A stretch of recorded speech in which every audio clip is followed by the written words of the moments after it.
আসসালামু আলাইকুম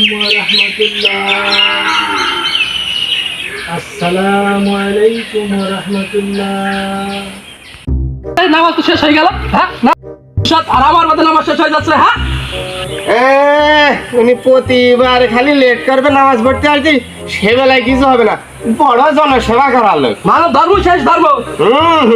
হ্যাঁ। মনে আসলে হুজুর না জানি লস টাইম দেবে। ভবিষ্যৎ চেয়ারম্যান আমি, আমার একটা দায়িত্ব আছে না? দেখাশোনা। আপনারা আমার পাশে নামাজ শেষ করলেন কেন? আপনারা থামেন, ঈদের দিন ঝগড়া করতে নেই, ঝগড়া করেন না আপনারা, বুঝেছেন? আর ঈদ মানে আনন্দ, ঈদ মানে খুশি, সবাই মিলেমিশে থাকবেন। আপনারা কেন ঝগড়া করছেন? ঝগড়া করেন না।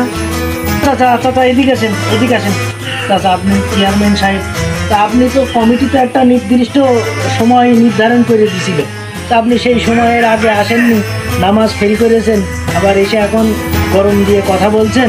হ্যাঁ, যাই হোক, এই ঈদের দিন এই ঝগড়াঝাটি না করে আপনারা মিলেমিশে থাকেন। যে দুটো কথা হয়েছে কেউ কারোর মনে রাখেন না, দুইজন হলেও কোলাকুলি করে নেন।